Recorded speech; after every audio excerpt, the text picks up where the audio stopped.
temos um eu. Isso é uma condição para você ser uma pessoa normal, é estar consciente de si mesmo. Então, pessoas que não são normais, que têm alguma deficiência, algum problema psíquico ou déficit de inteligência, eles têm uma característica, às vezes, eles não têm plena consciência de si mesmo. Então eles não se enxergam realmente como uma pessoa normal. Mas a maior parte das pessoas, esmagadora maioria, é de gente normal, que tem consciência de si mesmo e portanto sabe que possui um eu, possui um ego. Ego é eu em grego.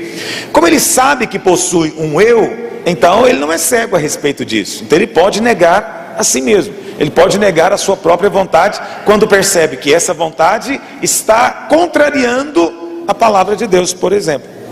Ok? Então não existe essa coisa de quem é egocêntrico também é cego. Pastor, o ego destrói vidas, divide famílias e nos afasta do amor de Deus, ou pelo menos nos afasta da percepção do amor de Deus. Isso é verdade, o ego está na origem de todos os problemas de relacionamento. Pastor, eu acredito que só conseguiremos praticar Gálatas 5:22, que são os frutos do Espírito, se passarmos primeiro por Mateus 6:22, onde Jesus disse que os olhos são a lâmpada do corpo. Isso eu estou supondo que seja isso, realmente eu não sei de cor, mas eu acho que é isso. Aí o irmão está dizendo: pastor, eu preguei um papel na parede para eu me lembrar que os olhos bons iluminam o nosso corpo, é isso mesmo, e trazem amor, alegria e paz. Mas a minha líder diz que eu estou na lei. Mas funciona? Eu estou na lei? Muito bem. A palavra de Deus deve ser colocada diante dos nossos olhos. O que diz lá em Filipenses 4:8? Para nós ocuparmos a nossa mente com tudo que é bom, respeitável, puro, justo, você tem boa fama, você tem alguma virtude, devemos ocupar a nossa mente com essas coisas, ok? Então, quando as palavras de Jesus, elas não são a lei de Moisés, elas são as palavras de Jesus. Então você pode pegar o texto do Evangelho e colocar diante dos seus olhos, na parede do seu quarto, da sua casa, no espelho do seu banheiro, né? Escreve de manhã, coloca no bolso da sua calça, de vez em quando você tira e dá uma lidinha, arruma um programinha, coloca no seu celular, que agora virou um pequeno computador, e de vez em quando você vai lá e olha o versículo do dia. Quanto mais você se encher com a palavra de Deus, também mais você vai conseguir andar no Espírito. Eu concordo com o irmão. Pastor Luiz, estou com depressão. Irmão, então procure ajuda aqui. Eu sou batizado, amo a Jesus, mas eu tenho uma tristeza que não sai. Vai sair em nome de Jesus. Quero saber o seguinte: uma pessoa que tira a própria vida pode ser perdoada? O que acontece se a gente se suicidar? O que acontece depois da morte? Não acontece coisas boas. Posso garantir para você. Suicídio é homicídio, é pecado. E sendo pecado, vai ter consequências na sua vida, ok? Então, todas as vezes que você começa a pensar na hipótese do suicídio, é porque você está debaixo de uma opressão maligna. Demônios estão oprimindo você, ok? Os demônios oprimem a gente com pensamentos, mas às vezes oprimem também com setas de enfermidade. Há pessoas que têm depressão e não sabem o motivo, porque não tem nenhuma razão para ela estar deprimida. Razão, vamos dizer, ao seu derredor. Tem uma vida normal, tem um bom salário, tem um conforto aqui, mas existem depressões que têm causas físicas, deficiências de certas substâncias no organismo. Então, é muito importante que você entenda que isso também é ataque maligno. O diabo também está ao derredor para fazer isso. E eu sei que muitas vezes a pessoa que está deprimida, ela é muito condenada por todos os outros, principalmente se não tem nenhum motivo objetivo. Por que você está triste? Olha aí sua casa, olha seu marido, olha os seus filhos. E então não tem nenhum motivo visível, mas mesmo assim tem uma tristeza, um buraco dentro da pessoa. É preciso que nós cobramos esses irmãos com o amor de Deus, porque às vezes o ataque do diabo é físico, é no corpo dele. Quanto se compreende o que eu estou dizendo? Agora, se esse é o seu caso, é muito importante, não esteja só. Quem tem esse tipo de problema não pode viver só. Eu sei que a sua tendência é querer se isolar, é querer ficar trancado no seu quarto, no escuro, fechado. Eu sei que essa é a tendência, mas acredite em mim, isso também é parte do ataque do diabo, isolar você. Quanto mais sozinho você tiver, mais fácil vai ser para ele manipular você e os seus pensamentos. Então é muito importante você estar envolvido na vida da igreja, mesmo que eventualmente os irmãos não compreendam você plenamente, não entendam o que você está passando, mas só deles orarem por você, impor a mão sobre você e expressarem para você carinho e aceitação, isso já vai ser bênção e vai transformar a sua história. Lembra disso, não esteja sozinho. Fala para o seu vizinho, fala: irmão, não esteja só, vem para a vida da igreja. Isso é tão importante. Gálatas capítulo 6. Gálatas capítulo 6, vamos ler do verso 1 até o verso 10. Diz assim a palavra de Deus: irmãos, se alguém for surpreendido em alguma falta, vós que sois espirituais, corrigi-o com espírito de brandura, e guarda-te para que não sejas também tentado.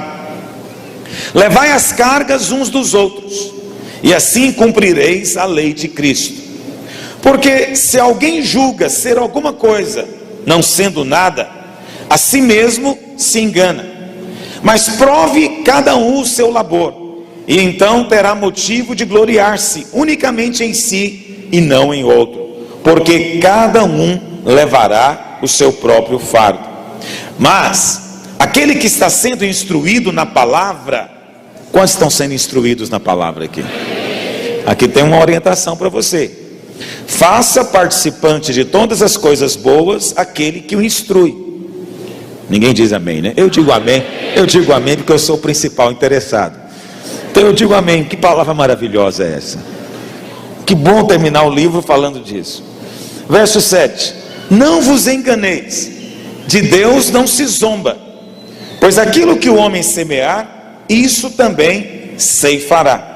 Porque o que semeia para a sua própria carne, da carne colherá corrupção, mas o que semeia para o Espírito, do Espírito colherá vida eterna. E não nos cansemos de fazer o bem, porque a seu tempo ceifaremos, se não desfalecermos. Por isso, enquanto tivermos oportunidade, façamos o bem a todos, mas principalmente aos da família da fé. Diga: eu creio que a palavra de Deus é viva e é eficaz. Diga: ela tem poder para transformar a minha vida, em nome de Jesus. O último versículo do capítulo 5, eu não mencionei aqui na semana passada, e alguém me lembrou, e é oportuno mesmo. Paulo, no capítulo 5, ele fala da liberdade que o cristão deve ter, e que essa liberdade não pode ser confundida com libertinagem, dar ocasião à carne. Paulo então diz que se nós quisermos fazer a vontade de Deus, temos que andar no Espírito, porque somente aqueles que estão no Espírito podem vencer a carne e consequentemente fazer a vontade de Deus.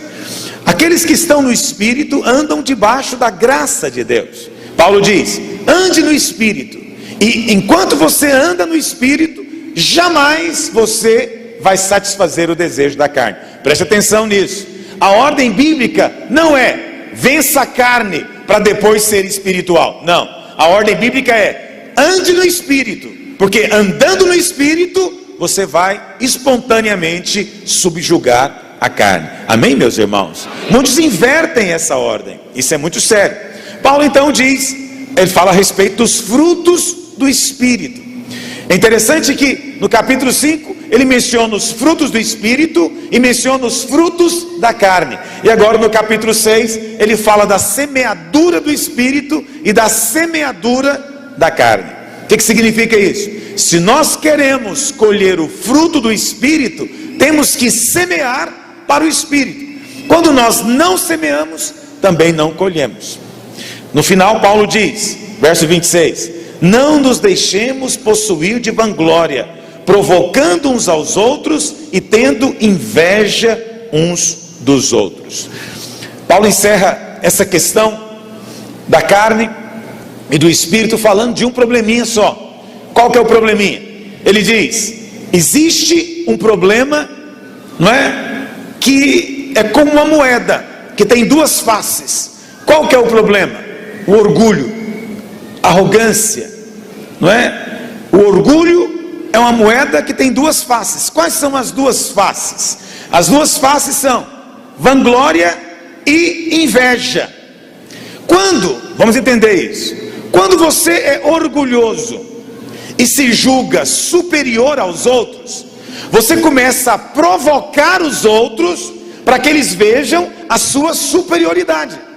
Paulo diz: muito cuidado com essas provocações, porque isso gera todo tipo de problema da carne. Mas ele diz: muito cuidado também com a inveja. A inveja é o outro lado da moeda. O que é inveja? Eu me julgo superior, mas eu encontrei um irmão que é melhor do que eu, ou pelo menos ele diz que é melhor do que eu. Qual que é a reação que eu posso ter então? Inveja. E quando eu tenho inveja, meu filho, aí vai acontecer todo tipo de coisa ruim. Inveja é uma das coisas terríveis. E vou te dizer, é um daqueles problemas da carne que poucas pessoas assumem que tem. Difícil encontrar alguém que venha aconselhar: pastor, ore comigo, eu estou cheio de inveja. Muito difícil encontrar alguém.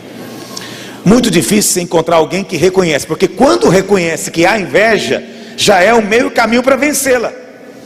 Não é verdade? Agora, Paulo diz: muito cuidado então com a arrogância, muito cuidado com o orgulho e com o ego. Por quê? Porque eu falei para você semana passada que a origem de todos os frutos da carne é o ego, é o orgulho. E as duas maiores expressões do orgulho é vanglória, ou seja, sentimento de superioridade, e inveja. Inveja. Eu sempre gosto de contar uma historinha. Certa vez perguntaram a um homem de Deus o que era inveja, e ele contou uma história. E a história é o seguinte: Deus chegou para duas pessoas, dois irmãos, e falou para eles, aliás, falou só para um, mas ele estava ao lado do irmão, e falou para ele: do mesmo jeito que eu fiz com Salomão, vou fazer com você. Pode pedir o que você quiser, só tem uma condição: o que você pedir, eu vou dar o dobro para o seu irmão. Ele falou: então eu quero ficar cego de um olho. Isso é inveja. Não dá uma angústia em você? É não tolerar que o outro possa ter o dobro do que você tem, ainda mais quando é garantido. Essa intolerância, essa sensação desagradável é da carne. Agora, você não corrige a inveja tratando com a inveja, você corrige a inveja tratando com o orgulho, o ego. Só que se corrige a inveja negando a si mesmo. Quantos compreendem o que eu estou dizendo nessa manhã? As epístolas de Paulo sempre seguem o mesmo padrão. Elas começam falando da doutrina, falando do padrão de Deus, mas depois elas avançam para aplicar essa doutrina na vida prática. E aqui nesse texto de Gálatas, do capítulo 1, do versículo 1 até o verso 10, Paulo trata de dois assuntos. O primeiro é a respeito de levar as cargas uns dos outros. O segundo é a lei da semeadura e colheita. O primeiro tópico então que Paulo trata é da necessidade de aprendermos a levar as cargas uns dos outros. Preste atenção, a epístola foi escrita, a epístola dos Gálatas foi escrita para quê? Para poder, Paulo queria refutar o ensinamento dos judaizantes, que eram legalistas, em outras palavras, não é? Aqueles crentes legalistas que ensinavam que nós podemos agradar a Deus com as nossas próprias obras, que nós podemos, pelo nosso merecimento, não é, receber as coisas de Deus. Esse crente legalista tornou-se um problema. Paulo então, na sabedoria do Espírito, começa a expor esses irmãos. E Paulo começa dizendo o quê? No verso 1: se alguém for surpreendido em alguma falta, vós que sois espirituais, Paulo presume que eles são espirituais. Paulo diz: corrija com espírito de brandura. Corrija com espírito de brandura. Por que Paulo toca justamente nesse ponto? Porque o legalista é sempre duro. Está me ouvindo? Legalista é aquele que só senta o porrete, não tem óleo para poder curar a ferida. Se a pessoa errou, ela vai ser duramente tratada, e sempre com aquela aspereza terrível. Isso é uma coisa muito séria, porque talvez seja uma das causas maiores de problemas na vida da igreja. É o irmão legalista, cheio de justiça própria, que sempre quer tratar com o outro de forma dura, impiedosa. Legalistas não carregam fardo de ninguém. Legalistas colocam mais fardo nas costas das pessoas. Se a pessoa caiu no erro, a postura dele nunca é de chegar para ajudar, mas é sempre para dizer: eu sabia, não te avisei, estou vendo, você está plantando, agora está colhendo, bem feito, bom para você, vê se aprende agora. Isso parece muito espiritual, e pior, coloca ele numa posição muito superior ao outro irmão. Está vendo eu não faço essas coisas, eu não caio desse jeito, eu não estou aprontando isso aí. Por quê? Porque eu tenho praticado, eu tenho obedecido, você não. Todo legalista sempre se coloca na posição de cima, olhando para os outros embaixo. É verdade ou não é? Já teve de lidar alguma vez com algum legalista? Jesus repreendeu duramente os fariseus por causa disso. Mateus 23, verso 4. Os fariseus atavam fardos pesados e difíceis de carregar, e os colocavam sobre os ombros dos homens. Entretanto, eles nem moviam sequer um dedo para poder carregar aquele fardo. Ou seja, é só para os outros. O peso é só para os outros, nunca para eles mesmos. O que Paulo então diz? Ele fala 4 coisas aqui de como lidar com o irmão que caiu em falha. Primeira coisa ele diz: trate o faltoso com brandura. Então, se alguém for surpreendido em alguma falta, vós que sois espirituais, corrigiu com espírito de brandura. E olha, vigia para não cair no mesmo erro. Por que Paulo está falando isso aqui? Então, primeiro, se alguém for surpreendido em alguma falta, corrige o irmão. Essa é a primeira coisa. Corrige o irmão. Mas é muito importante que você não tenha postura indiferente. O que eu tenho a ver com isso? Essa é uma postura do nosso tempo.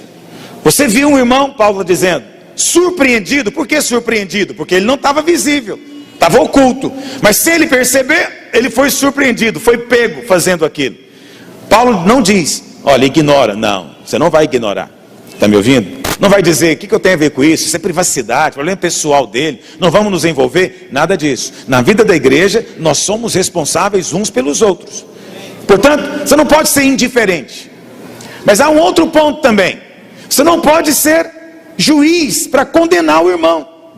Nossa postura nunca é de condenar. Nossa postura tem sempre de levantar, procurar restaurar de alguma maneira. Normalmente as pessoas que condenam é porque nunca se enxergam. Quem condena o outro é muito cheio de justiça própria. E quem é cheio de justiça própria é legalista, anda pela lei e está plantando. Uma hora vai colher o julgamento que ele plantou. Porque Jesus disse o quê? Com a medida com que você medir, você vai ser medido também. Se você é tratado com dureza, vai ser tratado com a mesma dureza depois. Isso é uma coisa muito séria. Outra coisa, não inverta também. Alguns às vezes invertem. O que eles dizem? Não, eu não vou falar nada para o irmão, porque nós estamos debaixo da graça. Nós estamos na graça agora. Se nós estamos na graça, então eu não vou falar nada. Deixa o irmão, ele está debaixo do favor de Deus, ele está debaixo do cuidado de Deus, e o Senhor vai lidar com ele. Muito cuidado com isso. Alguns irmãos querem usar a mensagem da graça para tornar isso algum tipo de permissividade. Agora pode tudo. Não é esse o ensino de Paulo, não é esse o ensino do Novo Testamento. Ok? E alguns gostam de usar até o Senhor Jesus como modelo disso. Muito frequente você lê nos livros e vê pessoas dizendo: Jesus nunca condenou ninguém, mas a igreja gosta de condenar. Jesus nunca condenou o pecador. Isso é verdade, Jesus nunca condenou o pecador, mas também Jesus nunca concordou com o pecado. São duas coisas que você tem que dizer. E eu gosto sempre de usar o exemplo lá de João capítulo 8. Não precisa de ler, eu vou contar para você a história. Não sei se eu coloquei aqui. Não coloquei. Mas lá em João, no capítulo 8, A Bíblia fala que os fariseus trouxeram para Jesus uma mulher que tinha sido pega em flagrante em adultério. Mas trouxeram só a mulher, hipócritas, não é? Como se houvesse adultério sozinho. Trouxeram a mulher, não trouxeram o homem, certamente ele saiu correndo.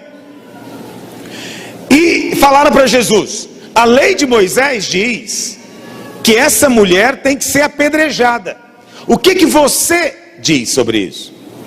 Você conhece a história, a resposta de Jesus, sensacional, não é? Jesus não responde nada. A Bíblia fala que ele agacha e começa a escrever. E ele diz: aquele de vós que tiver sem pecado, pode jogar a pedra. A Bíblia fala, começando dos mais velhos, porque os mais velhos têm um espelho mais claro. Todo mundo foi embora, e Jesus ficou lá escrevendo na areia. Quando ele levantou a cabeça, só estava ele e a mulher. O que ele disse para a mulher nesse momento é que é padrão para nós. Ele falou assim: mulher, onde estão aqueles que te condenavam? Ninguém te condenou? E ela falou o quê? Não, Senhor, ninguém jogou pedra em mim, ninguém me condenou. Qual que é a resposta que ele dá para ela? Essa é a resposta da igreja também. Ele diz: nem eu te condeno. Vá, e o que mais? Preste atenção, essas duas coisas são chave. Nem eu te condeno, e vá e não peques mais. Essa é a postura equilibrada do servo de Deus. Primeiro, nem eu te condeno, isso é graça, isso é bondade, porque Jesus poderia condená-la. Ele era o único que poderia jogar pedra, porque ele não tinha pecado. Ele poderia jogar pedra, não havia pecado nele. Mas ele diz: eu também não te condeno, não vou te condenar. Mas o Senhor ficou só nisso. O Senhor ficou dizendo só que não tem condenação. Ele falou o que mais? Vá e não peques mais. A segunda parte, vá e não peques mais, é a disciplina, é a correção, é a exortação.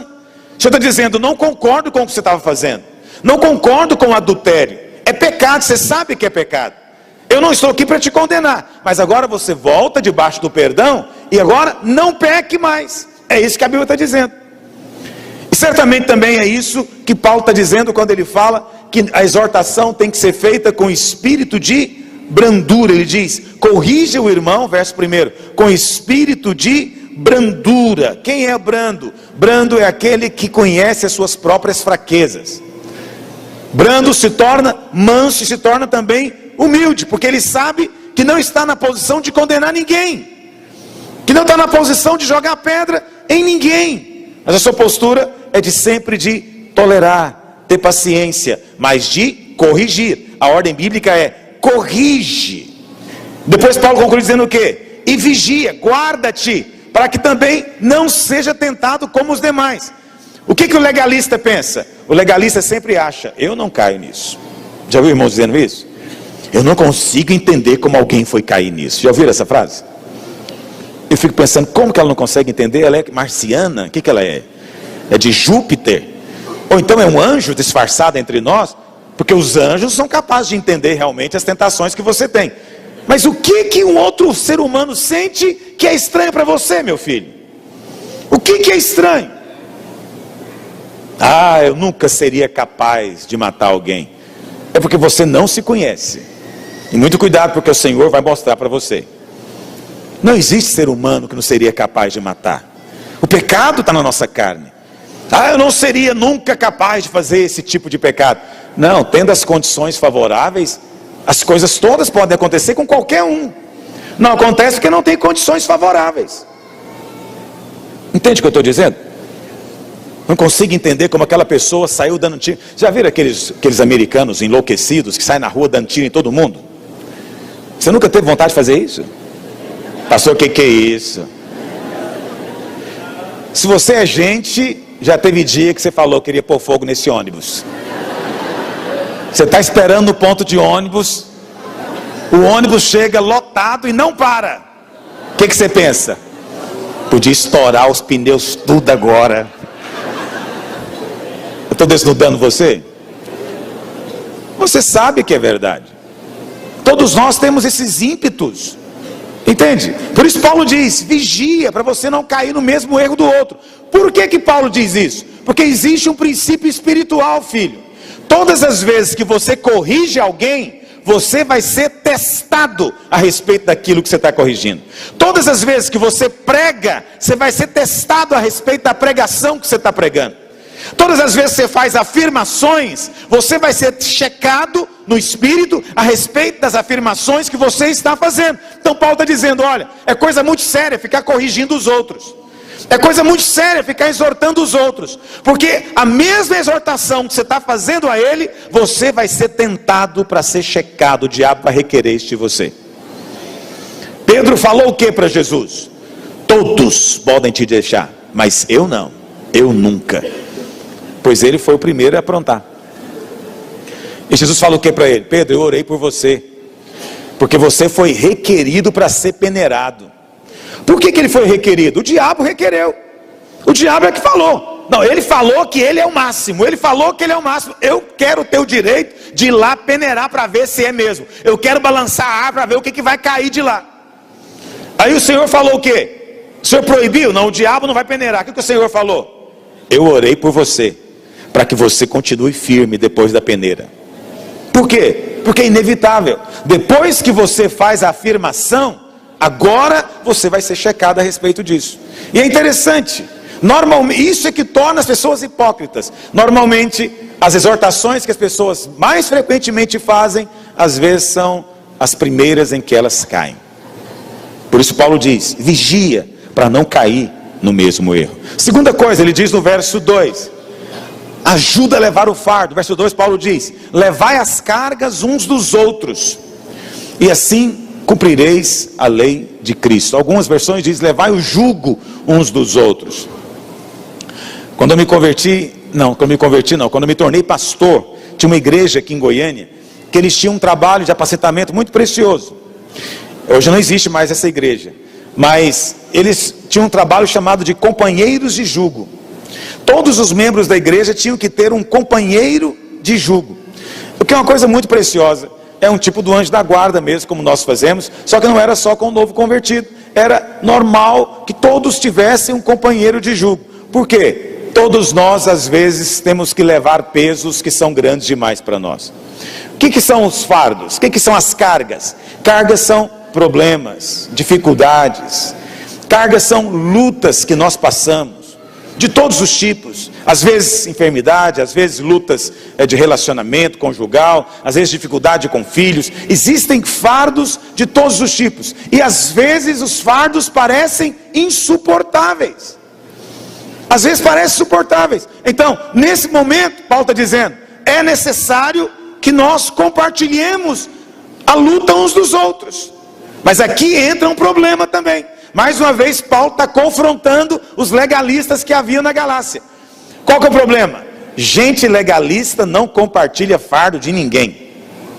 O que o legalista fala? Está sofrendo porque mereceu. O que ele aprontou? Vai aprontar mais, lagarto de ser besta. Eu não aprontei, estou bem. Está vendo? Eu estou bem. Agora aquele lá, o problema dele não acaba nunca. Vive cheio de problema, por quê? Porque ele mesmo planta com as próprias mãos os seus problemas. Eu não vou lá ajudar a carregar. Depois ele apronta e eu tenho que ajudar a carregar ainda? Não. Não é assim que vai ser, não. Esse é o legalista. O legalista piora as coisas para a vida dos outros, em vez de amenizar. É por isso que em algumas igrejas não vale a pena compartilhar problema. Não vale a pena. Existem igrejas onde você conta o problema, você que sai perdendo. Porque todos vão ter uma palavra de condenação para você, e não para te ajudar a carregar o fardo. É muito sério, isso aqui é para a vida da nossa célula, para a vida da igreja. Nós temos que aprender a carregar os fardos uns dos outros, e não julgar uns aos outros pela luta que ele está passando. Tem algo mais desagradável do que isso? Você está passando por uma luta, a primeira coisa que a pessoa fala é, mas você é responsável. Você é culpada. Porque tem gente que o dom dele é achar culpado. Não importa o que aconteça, ele vai procurar um culpado para aquilo. E normalmente é quem está passando pelo problema, não é? Então, já viram? Eu vi uma vez alguém falando algo na televisão, ele era um muçulmano, e ele estava defendendo uma certa lei lá nos países muçulmanos, e a certa altura ele falou que a mulher é estuprada porque ela quer, É estuprada porque ela andou com a roupa indecente. Ela que pediu para ser abusada. Eu vi isso na televisão. Eu fiquei pensando, o que a mulher violentada sente quando ouve um negócio desse? Quer dizer, além dela ter sido humilhada e sofrer toda aquela situação que homem nenhum é capaz de entender, mas a mulher sabe o tanto que aquilo é terrível, ainda depois ela chega lá diante do religioso muçulmano, e o cara, em vez de estender a mão, fala, vai mais vestir aquela saia, vai mais andar sem o turbante, sem o véu. Quer dizer, ela é que é culpada, e ela depois sofre a punição ainda, porque ela é que é culpada. Veja, é uma completa inversão de valores. Mas acredite em mim, essa é uma tendência de toda religião. Toda religião. E tem evangélicos que pensam também assim, né? Que a culpa é de quem está passando pelo problema. Já ouvi isso, dentro da igreja já ouvi isso. Apanhou do marido, mas o que ela fez? Já ouviu isso? O marido bateu nela, mas você sabe, marido bate com a causa. Qual foi a causa? O que ela aprontou? Porque depois ela fica humilhando o marido, falando do marido, aí apanha e quer vir reclamar. Já ouvi isso. Isso é coisa muito séria também. Ou seja, nós condenamos quem está com o fardo e não ajudamos a carregar. Isso é do diabo, irmãos. Isso é do diabo. Até mesmo gente que é doente, às vezes é condenada por estar doente. Se você andasse segundo a palavra, você não estaria doente, porque o crente que é fiel não fica doente. Teve um irmão aqui na nossa igreja uma vez, deixou o carro estacionado aqui, em alguma altura aqui da T7, deu uma tempestade, a árvore caiu em cima do carro dele, só do carro dele, mas nenhum. Acabou com o carro dele. E aí ele veio conversar com o seu líder.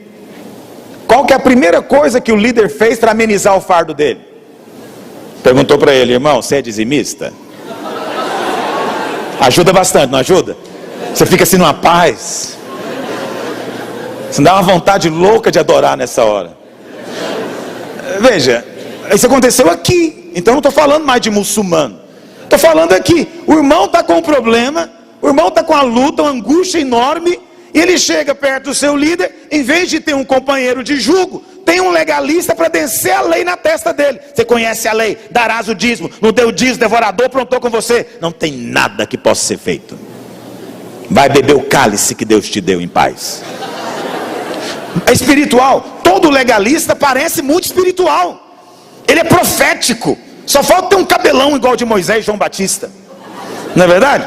Só falta ter aquela postura profética assim. Porque todo mundo vê no cara a santidade encarnada, mas a santidade dele faz mal para você, não faz bem. A santidade dele oprime você, não te levanta.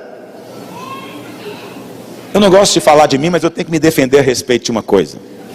Muitos irmãos aqui dizem que pastor Luiz é muito duro. E realmente, eu sou muito firme quando preciso ser firme. Mas acredite em mim, não tem ninguém que pode vir aqui me acusar de colocar fardo nas costas dele. Ninguém. Ninguém vem me acusar disso. Se algum dia saíram da igreja, não saíram porque supostamente eu fui duro. Entende? Normalmente na pregação, eu prego como deve ser pregado mesmo. Eu prego com radicalidade. Mas quando eu vou sentar, e quem já sentou comigo sabe disso, eu sou o último a julgar. Quem sou eu para julgar qualquer irmão? Eu estou aqui para ajudar a carregar fardos. E às vezes os fardos são pesados mesmo. Agora, Paulo colocou o contexto dos fardos no contexto do pecado. Pode um negócio desse? Podia ser no contexto de desemprego, no contexto de enfermidade. Mas ele colocou no contexto de pecado. Por quê? Esse é o fardo que ninguém quer ajudar a carregar. Irmão, me ajuda. Eu tenho uma tentação, eu não consigo largar da internet, da pornografia, me ajuda. Esse é um fardo. É preciso ajudar o irmão, por que não? Entende o que eu estou dizendo? Esse é o contexto. Agora, se nós não queremos ajudar nesse lado, que todos nós temos dificuldade, que é o pecado, imagina quando é um fardo que envolve dinheiro, que envolve doença ou que envolve algo assim. Aí nós queremos achar que é sozinho. Então, não fique cobrando dos outros. Apenas mude a sua postura. Nós podemos ser uma comunidade cheia de vida, onde as pessoas recebem vida na ministração. Amém, irmãos? E Paulo diz, olha, fazendo assim você vai cumprir a lei de Cristo. Qual que é a lei de Cristo? A lei de Moisés, Jesus disse, se resumia a 2 mandamentos. Amar a Deus sobre todas as coisas e amar ao próximo como a si mesmo. Esse era o resumo da lei de Moisés. Mas Paulo aqui não fala da lei de Moisés. Ele faz questão de frisar lei de Cristo. Olha o que ele diz: levai as cargas uns dos outros e assim cumprireis a lei de Cristo. Então Cristo tem uma lei. Qual que é a lei de Cristo? A lei de Cristo não é amar o próximo como a si mesmo. A lei de Cristo está lá em João 13:34. Novo mandamento vos dou. Essa é a lei de Cristo, é o novo mandamento: que vos ameis uns aos outros, assim como eu vos amei, que também vos ameis uns aos outros. Depois em João 15:12, o meu mandamento é este, é a lei de Cristo, que vos ameis uns aos outros, assim como eu vos... Presta atenção, se nós não conseguimos cumprir a lei de Moisés, vamos conseguir cumprir a lei de Cristo, meus irmãos? Não. Isso é impossível, você cumprir a lei de Cristo no seu esforço. Impossível. Está me ouvindo? Impossível. Mas acredite em mim, a lei de Cristo se resume a isso: levar o que não é seu. O que Cristo fez na cruz? Levou o que não era dele. É isso que é a lei de Cristo. Na cruz ele levou o pecado que não era dele, ele levou a maldição que não era dele, ele levou a enfermidade que não era dele. A lei de Cristo é: leva ou ajuda a levar o que não é seu, filho. O pecado é do outro, mas ajuda o outro a vencê-lo. A tribulação é do outro, mas ajuda o outro a passar no meio da tempestade. Essa é a lei de Cristo, esse é o Espírito de Cristo. Então, se nós que somos cheios de Cristo, precisamos também de ter o Espírito de Cristo. O Espírito de Cristo é esse: eu sempre vou levar o que não é meu, eu vou ajudar a fazer o que não era minha obrigação, eu vou ajudar o outro a receber o que não era o meu trabalho, mas eu vou fazer, porque esse foi todo o trabalho de Cristo na cruz. Carregou o que não era dele, ele não precisava de estar lá. Você sabia disso? Jesus não precisava de estar lá. Eu de vez em quando eu fico também tentado pelo diabo, quando eu estou no meio de algumas situações, eu falo: eu não precisava de estar aqui, o que eu estou fazendo aqui? Eu não precisava hoje estar envolvido nessa situação. Mas acredite em mim, esse é o Espírito de Cristo. O pastor que tem o Espírito de Cristo vai ter um ministério grande como Cristo tem. Por que Cristo tem uma colheita enorme? É o grão de trigo que morreu e gerou tantos, porque ele tem o Espírito de Cristo. Mas pastor que, não é o caso dos nossos pastores, mas pastor que desliga o celular, por quê? Porque ele não quer carregar fardo dos outros no dia que é o dia dele descansar. Ele desliga à noite, porque à noite não é hora de eu carregar fardo de ninguém. Nós não queremos compartilhar fardo de ninguém, porque é uma canseira compartilhar fardo. E normalmente quem tem fardo não é gente agradável, é gente que ele mesmo é um fardo. Ele não só tem um fardo, quanto ele mesmo é um ambulante. Ou seja, tem que ajudar a carregar ele próprio.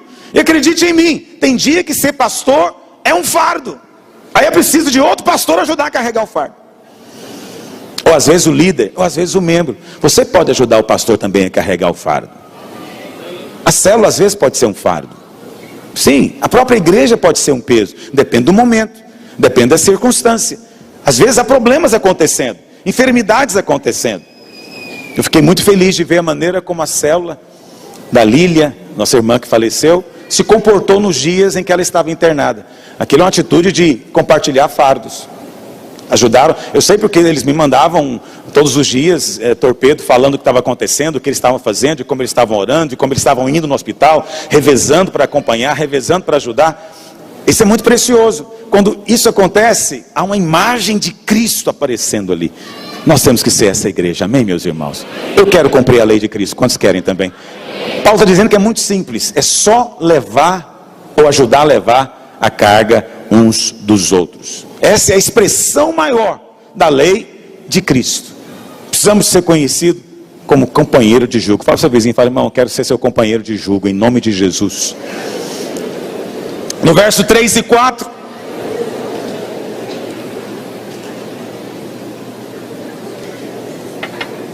no verso 3 e 4, Paulo diz: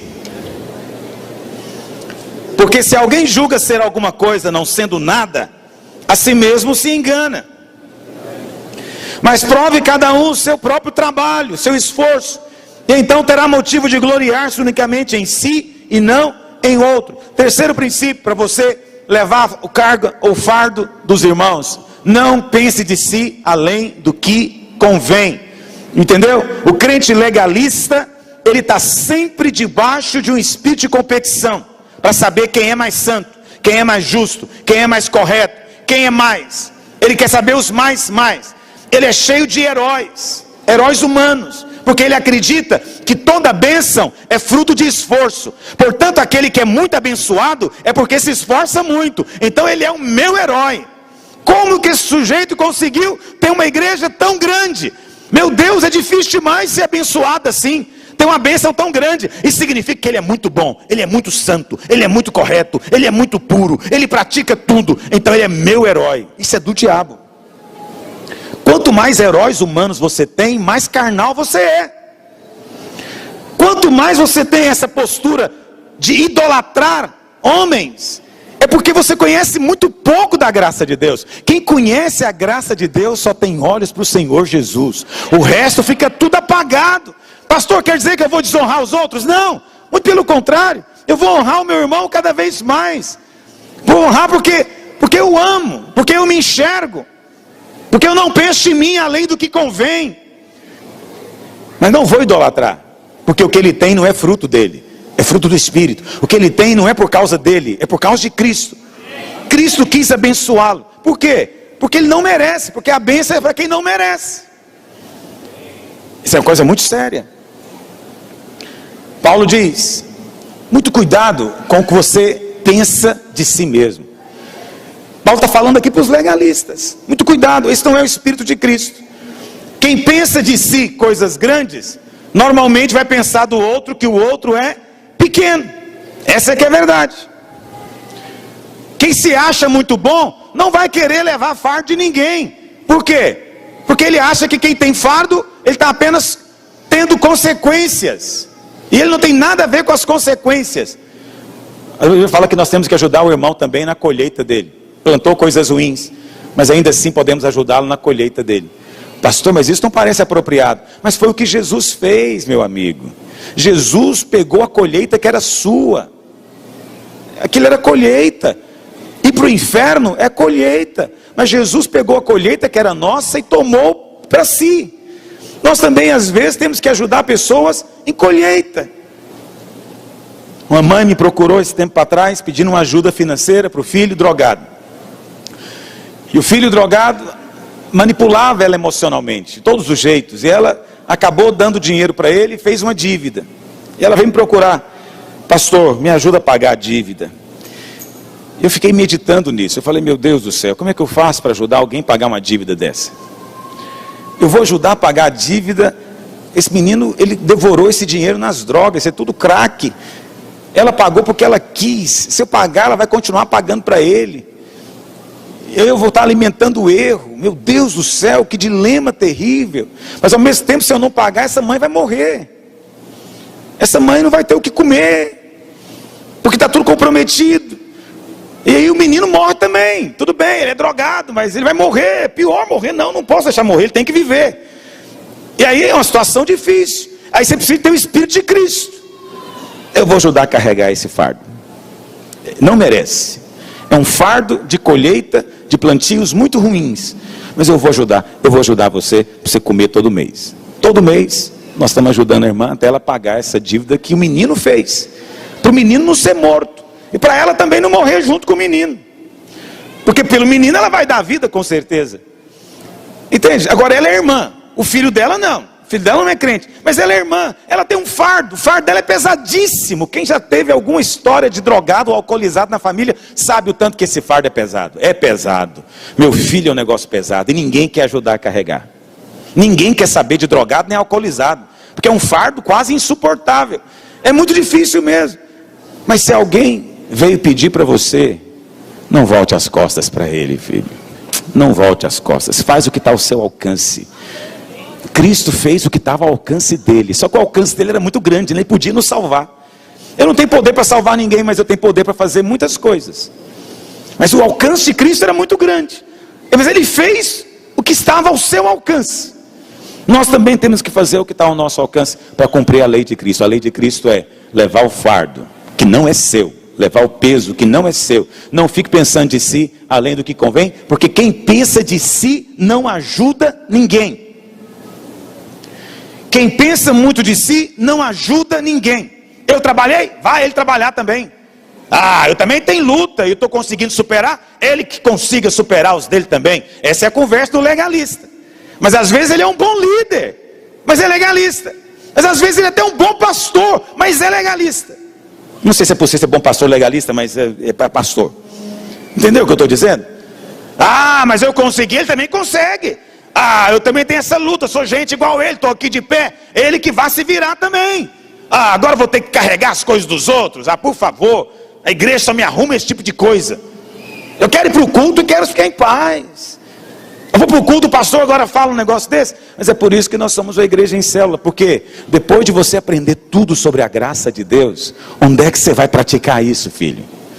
Depois de você aprender que você foi alvo dessa graça, e você foi justificado, e você agora pelo Espírito tem mortificado as coisas da carne, Paulo está dizendo, tem um lugar para você agora viver. Você vai viver a vida da igreja. A vida da igreja é esse lugar maravilhoso, extraordinário, onde nós levamos sim as cargas uns dos outros.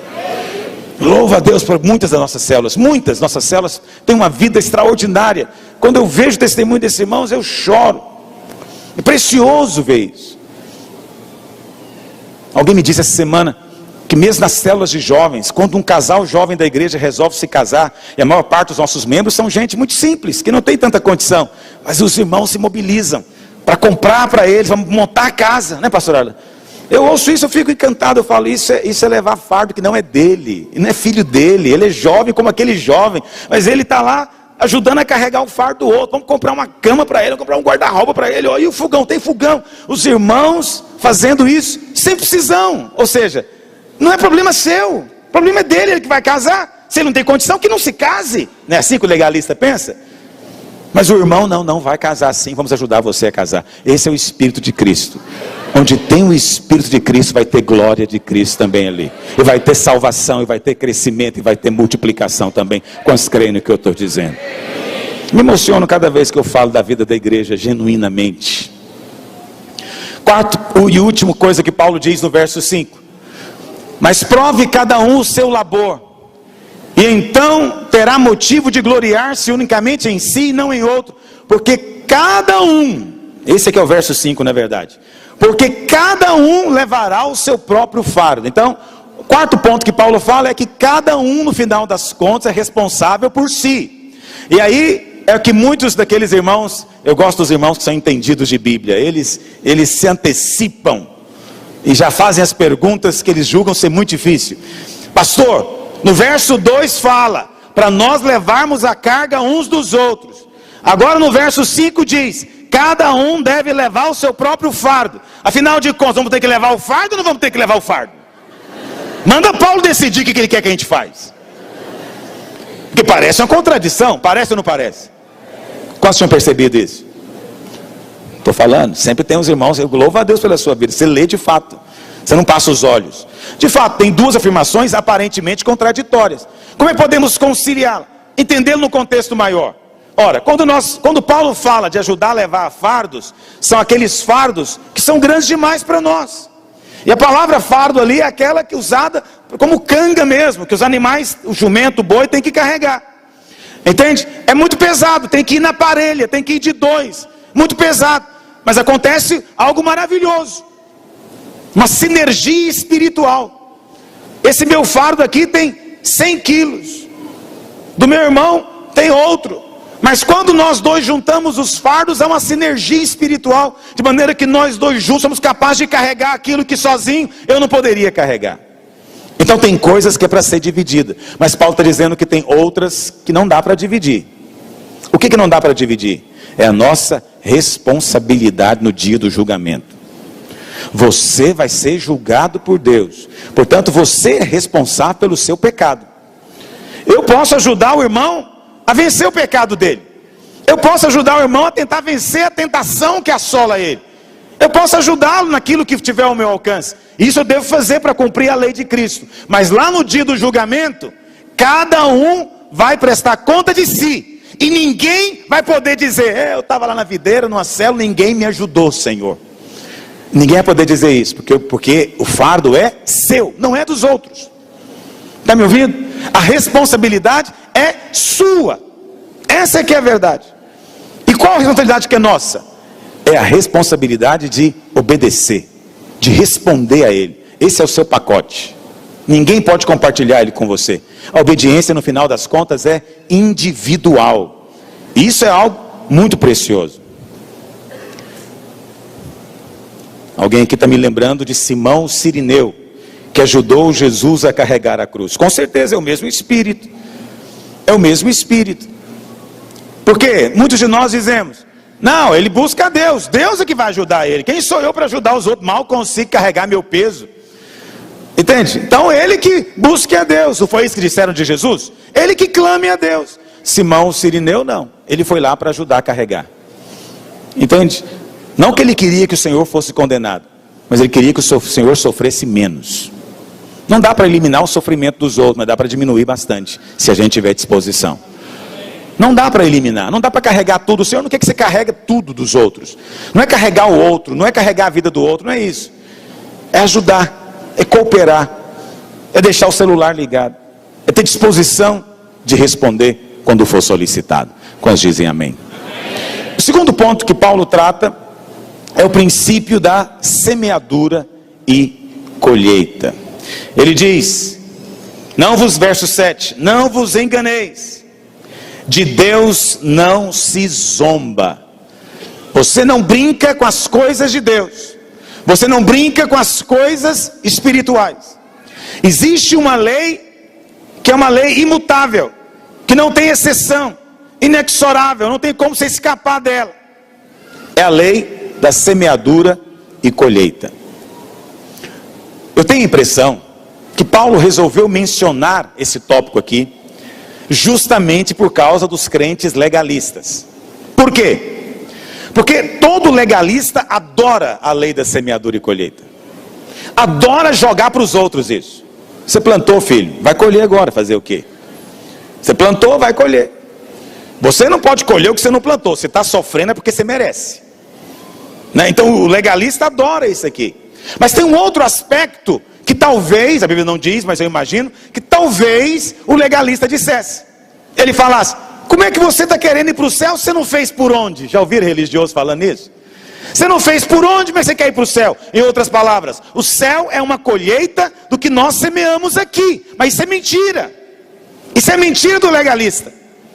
E Paulo, ouvindo aquele argumento, parecia um argumento imbatível. Sim, porque Paulo diz: existe mesmo a lei da semeadura e colheita, mas ninguém pode plantar aqui para colher salvação. Não tem nada que você possa fazer para colher a salvação. Nada. Você não pode ser salvo porque você não tem como colher isso. Você não tem a semente para plantar isso. A semente para colher a salvação seria o quê? Justiça. Você não tem. Perfeição. Você não tem. Não tem como você plantar para colher a salvação. Mas é interessante, porque Jesus disse, lá em João, bom, eu não anotei aqui, mas lá em João 4, o Senhor disse que os discípulos entraram numa seara, numa colheita que não era deles. Outros plantaram, mas eles colheram. O que significa isso?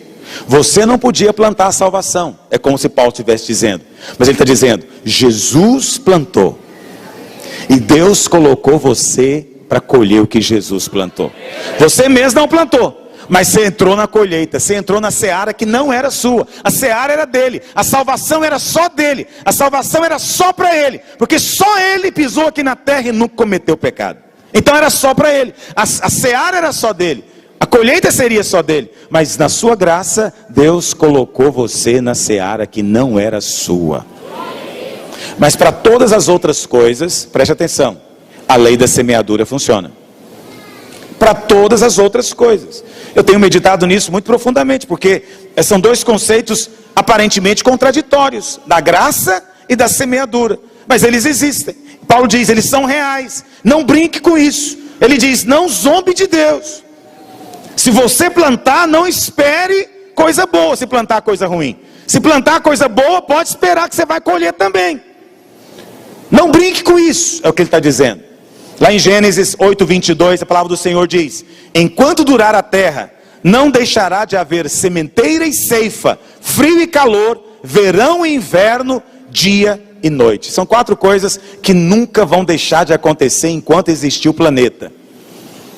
E a Bíblia fala que vai ter novos céus e nova terra. Então significa que o planeta não vai acabar.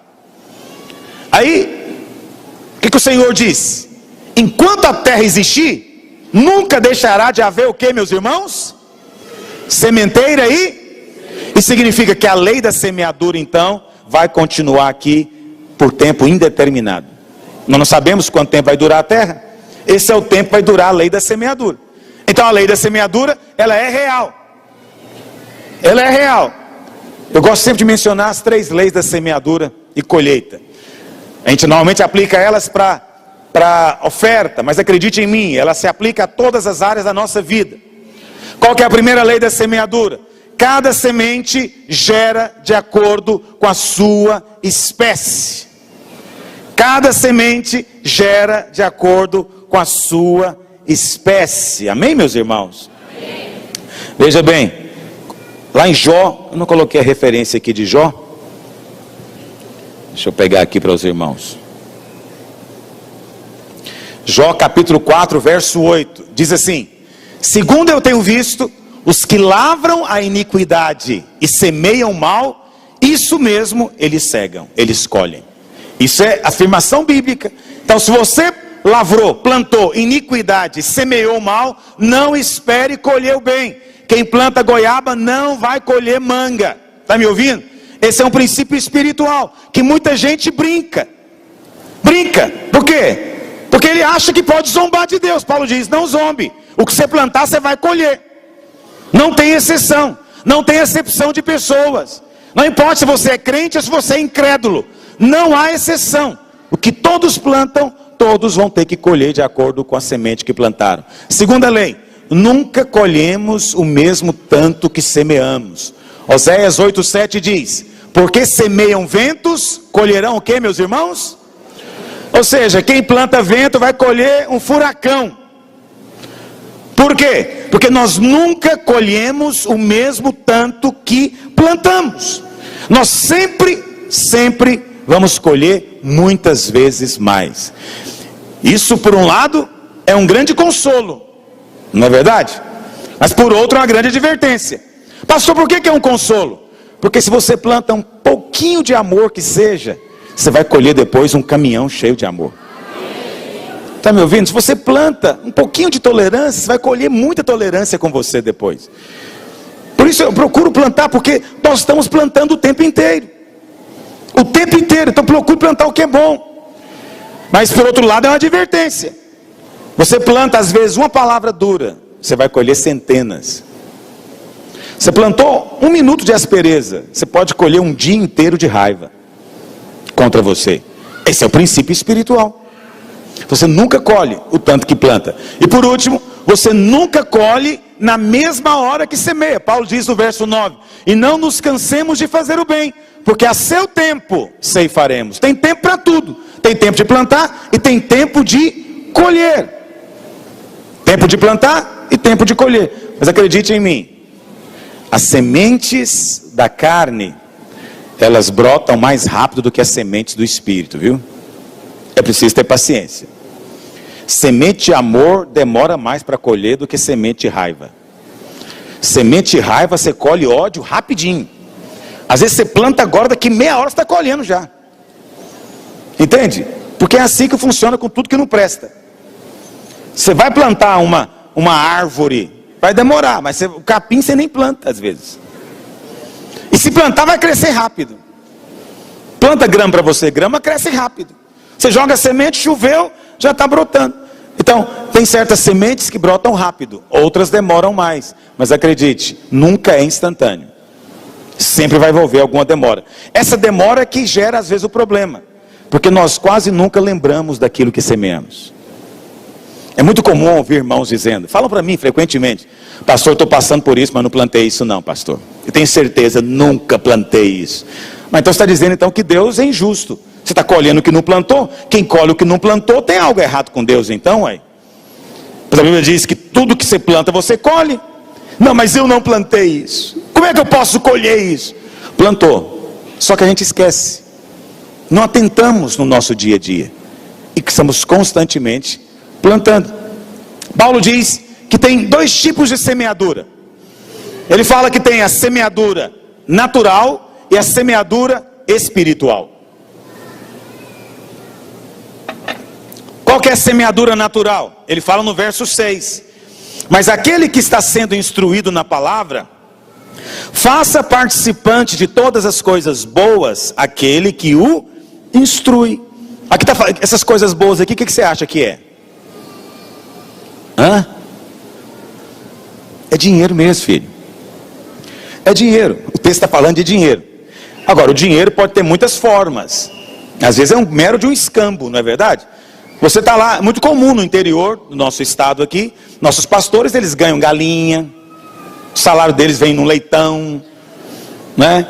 Às vezes é um saco de arroz, é uma farinha, ele ganha isso. Mas veja, é isso que o sujeito também ganha, é isso que ele produz. Às vezes ele não tem o dinheiro, não tem a cédula, mas e daí?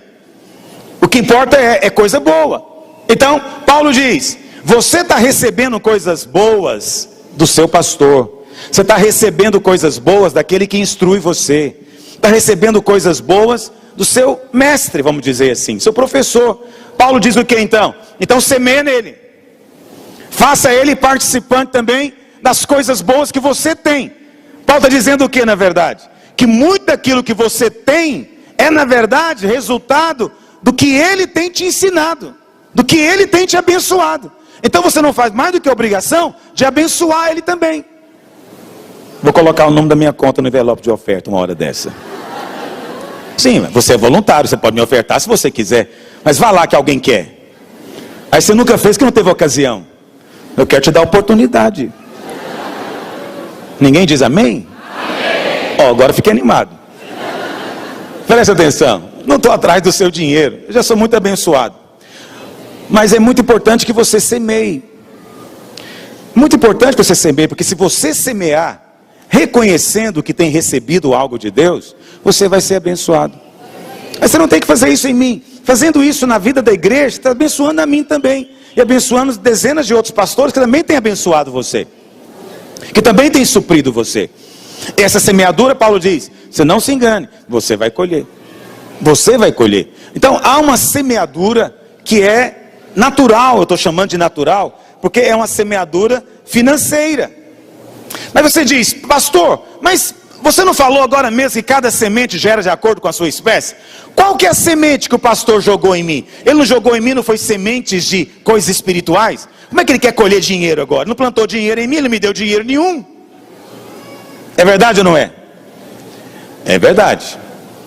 Mas acredite em mim, a semente às vezes vem disfarçada. Você pega a semente achando que é alface, quando você planta nasce uma mostarda. Porque você não consegue discernir às vezes, né, Mauro? Se você não é um especialista, você não consegue discernir às vezes a cara da semente. E você às vezes acha que quando eu falo para você aqui, honra o seu patrão, você não acha que isso traduz em dinheiro. Mas às vezes aquela promoção que você teve tem que agradecer a mim. Não, pastor, aí não, é fruto do meu trabalho. Não, agradeço o pastor que te ensinou a honrar o patrão. O patrão foi tão honrado que ele falou promover esse irmão. Então, o que você aprendeu aqui era riqueza espiritual, que depois se transformou em quê no seu bolso? Dinheiro. Por isso Paulo fala, riqueza é riqueza. Nós é que distinguimos riqueza espiritual de riqueza material. Mas Paulo diz, riqueza é riqueza. Se você é rico espiritualmente, não pode ser miserável naturalmente. Alguém que se diz rico do conhecimento de Deus, ele não vai viver na miséria. Porque o conhecimento de Deus, diz a Bíblia, enriquece. Salmo 119. O conhecimento da lei do Senhor prospera e enriquece.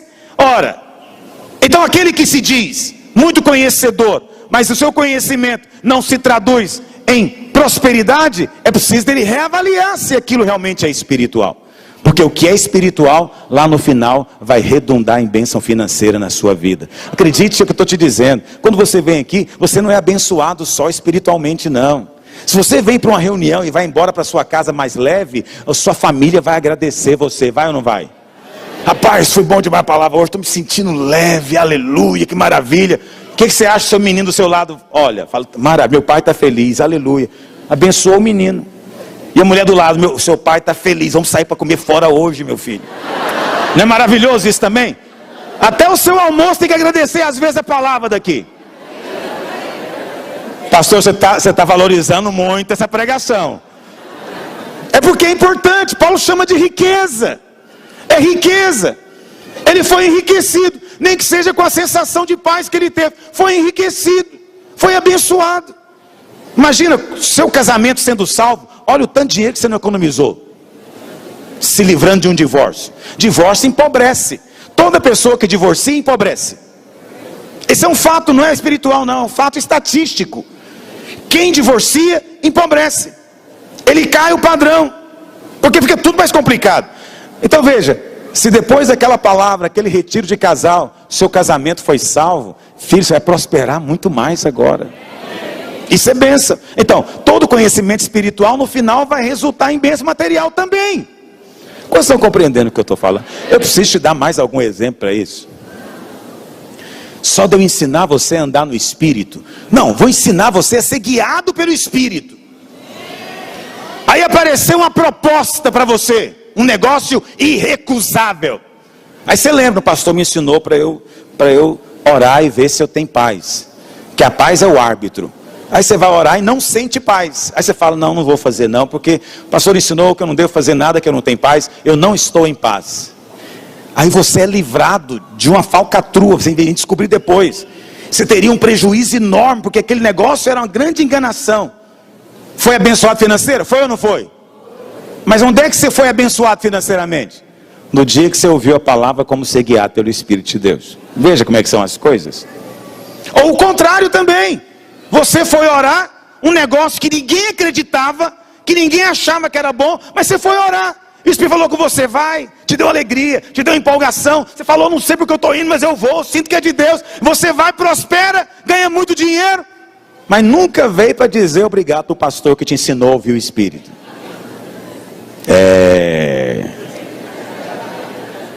Eu fico pensando que tem muita coisa esse final de ano, você precisa colocar em dia na sua vida. Tem muita coisa que você está precisando de ajustar. Presta atenção. Eu sei que falar de si mesmo é muito ruim, ainda mais quando fica parecendo que eu estou atrás do dinheiro, do seu dinheiro. Não estou, Deus é testemunha disso. Mas acredite em mim, a riqueza espiritual se traduz no seu bolso mais cedo ou mais tarde. Basta você raciocinar. Pondera para você ver tudo que você recebe. Amém, meus irmãos? Mas Paulo fala, por último, que existem semeaduras espirituais. O que são semeaduras espirituais?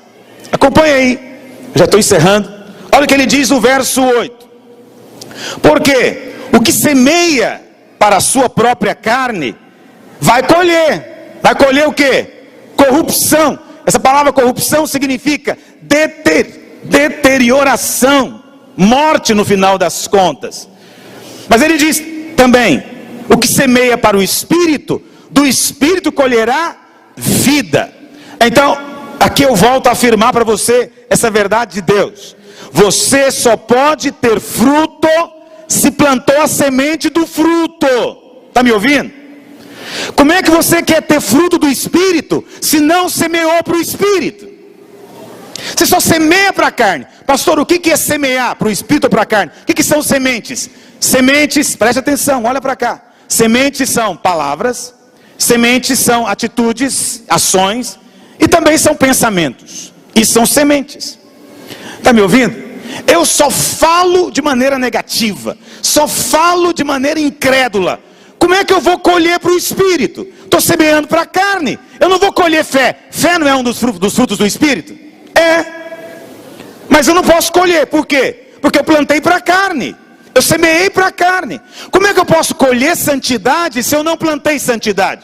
Pastor, como é que você planta santidade? Quando você ora, tem um tempo devocional, quando você participa das reuniões, quando você vem no culto, vai na célula, quando você desliga a televisão na hora que tem que desligar, quando você para aquele pensamento ruim na hora que tem que ser parado, você está plantando.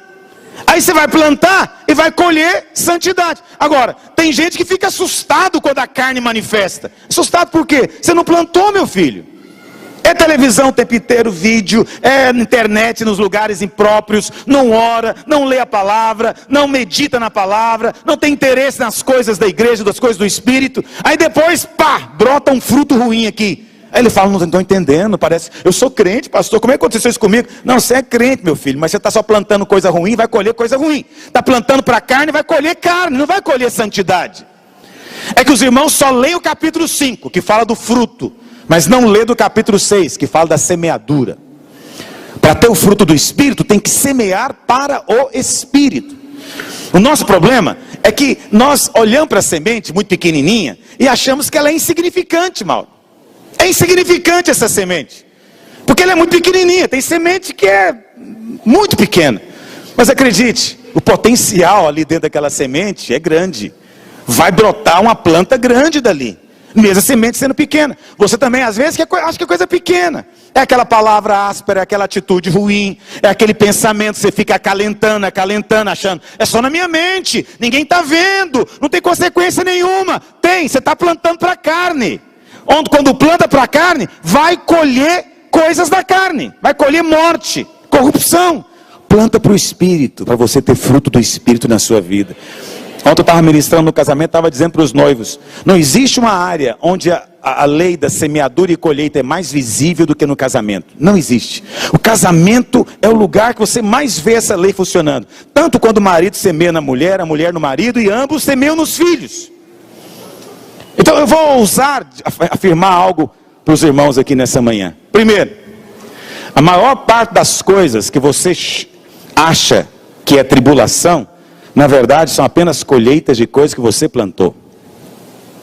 Segundo, o seu cônjuge é a sua colheita. Você que vai escolher qual cônjuge você quer ter. Isso depende do que você está semeando. Você semeia na sua mulher. Quando você semeia na sua mulher indiferença, ela conversa, você não ouve, apatia, você não investe nela, ela não se sente amada, não se sente importante. Você acha que é uma coisa tão pequena, só não quis jantar fora com ela. É uma coisa pequena, é uma sementinha, mas vai crescer. Você semeia a sua indiferença. Eu tenho direito de ver meu futebol. Sim, mas ela queria estar com você hoje, é o seu único dia que poderia estar com você, trabalha a semana inteira. É só uma sementinha, ela vai entender. Mas sementinhas um dia crescem. Aí você pega e colhe uma mulher chateada, amargurada, ranzinza, que não quer nada com você. Aí você vai falar o quê? Olha aí o que o pai e a mãe dela fizeram para eu casar. Não foi o pai e a mãe que plantou, foi você que plantou. O que o pai e a mãe plantou, você colheu no dia do casamento. E estava na flor da colheita. Mas depois do casamento, meu filho, foi você que plantou. Sementinha pequena. Mulheres também plantam sementes no marido. E depois escolhem também um marido rude, indiferente, áspero. É importante entender onde é que foi feita a semeadura. Agora, eu sei que cada um vai levar a sua própria responsabilidade. Está entendendo o que eu estou dizendo? E você às vezes semeia quando você não aceita o erro na vida do outro também. Não vou aceitar esse comportamento na sua vida em nome de Jesus. Isso é semeadura. Você está plantando santidade, está semeando para o Espírito. Muitos acham que semear às vezes é só ficar indiferente, tolerar tudo. Não, às vezes você dizer basta para algumas coisas é uma boa semeadura. Você está plantando, dizendo não vou aceitar esse comportamento, não vou tolerar esse tipo de ação, porque isso é da carne, não é do Espírito. Nós somos espirituais, você é um homem de Deus. Tem muito pastor que virou pastor porque a mulher plantou o pastor. É a vida inteira no ouvido dele, você é pastor, você é homem de Deus, você é líder. Amorzinho, não quer liderar, não fala isso. Você quer liderar porque você é homem de Deus. Você... Conhece alguma irmã assim? Eu conheço muitas. Eu louvo a Deus por ela. Ela plantou o pastor e está colhendo o pastor agora. Ela que semeou. Agora, às vezes é o contrário. Eu queria tanto liderar. Para com isso, fulano. Você não dá conta disso não, senhor. Porque ela está com medo de sobrar para ela. Não mexe com isso não. Você não dá conta de liderar nada não. Você não consegue falar. Ela está plantando. O que ela está plantando? Um homem que vai se inibir, se constranger, que não quer liderar, que fica assustado com o desafio da liderança. Por quê? Porque ela está plantando. Agora, você não fique também passivo achando que você é resultado só do comportamento do outro. Você também faz semeaduras próprias. Está me ouvindo? Então não fique com aquela postura. Não vai chegar na sua casa falando, amorzinho, viu o pastor falando, né? Eu sou o que sou por sua causa. Se você falar isso, o anjo vai ouvir nessa hora. E vai te dar uma mordida na língua, vai arrancar um pedaço da sua língua. Porque eu não falei isso. Você é responsável pelas suas escolhas. E você próprio faz semeaduras também. E na verdade a maior parte da semeadura somos nós mesmos que fazemos, a nosso próprio respeito. Porque se você não plantar justiça, filho, não espere colher santidade. Eu quero colher frutos do Espírito, quantos querem colher comigo também? E Paulo finaliza dizendo o seguinte: não desista de semear para o bem. Ele diz no verso 9 e 10, e não nos cansemos de fazer o bem, semear o bem, porque a seu tempo vamos colher, se não desfalecermos, se não formos como aquele lavrador que parou no meio da semeadura. Por quê? Porque parou, porque cansou, porque achou que ia demorar demais, e vai perder a oportunidade. Por isso, diz Paulo, enquanto tivermos oportunidade, façamos o bem a todos, semeiem todo mundo. Jesus disse para você orar pelos que perseguem você, você abençoar os seus inimigos, nunca amaldiçoar. Mas Paulo complementa dizendo, principalmente faça o bem aos irmãos, aqueles que são da família da fé. Ou seja, semeie em todo mundo, mas principalmente no irmão lá da sua célula, no irmão que está do seu lado. Semeia coisas do Espírito nele, semeia a vida de Deus nele. Se formos uma igreja que semeia para o Espírito, vamos ser uma igreja de vencedores em nome de Jesus. Quantos querem ser parte dessa obra? Fique em pé onde você está. Hoje foi uma reunião que nós falamos só de que nós falamos só de